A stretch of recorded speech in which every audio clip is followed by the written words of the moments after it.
ప్రార్థనలో నీవు గడపాలి. అంటే ఈ చివరి దినాల్లో సంఘము ప్రార్థనలోకి రావాలి. కొట్టని గట్టిగా చప్పట్లు. ఎన్ని పనులు ఉన్నా, ఎన్ని వ్యాపారాలు ఉన్నా, ఎన్ని ఉద్యోగాలున్నా, నీవు ఎత్తబడాలి అంటే, నీ కుటుంబం ఎత్తబడాలి అంటే కుటుంబ సమేతముగా దేవుని సన్నిధిలో ప్రార్థనలో మీరు ప్రార్థనలోకి రావాలి. ప్రార్థనే నిన్ను కాపాడింది, ప్రార్థనే నీ జీవితాన్ని మార్చింది.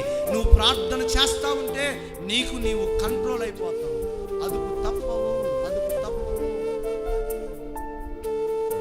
దేవునితో పాటు గెత్సెమనే తోటలో యేసయ్య ప్రార్థన చేయటానికి వెళితే ఇక్కడ పేతురు ఏం చేశాడంటే అదుపు తప్పాడు, నిద్రపోతా ఉన్నాడు. పాస్గా దేవుడేమో ప్రార్థన చేస్తా ఉన్నాడు, ఈయనేమో నిద్రపోతాడు. అప్పుడు యేసయ్య ఒక్క గడి అయినా మీరు నాకు మెలకువగా ఉండలేదా? ఇదే దాని అర్థం.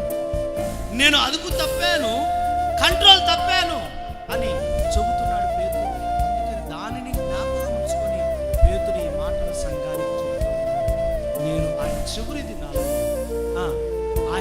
దినాల్లో సిలువ మరణంలో అప్పగించబడే సమయంలో నేను మెలకువగా ఉండలేకపోయాను అని సంఘానికి చెబుతున్నాడు. మీరు మెలకువగా ఉండి ఏం చేయాలి? మిమ్మల్ని మీరు కంట్రోల్ తప్పాడు. మారు అబద్ధం ఆడేశాడు. ఇంకేం చేశాడు? ఆ సైనికుడిని చెవులు నరికేశాడు. ఈ లాస్ ఇస్ కంట్రోల్. అతడు తన అదుపును తప్పేశాడు. అంచె దినాల్లో మన అదుపులో మనం ఉండాలి.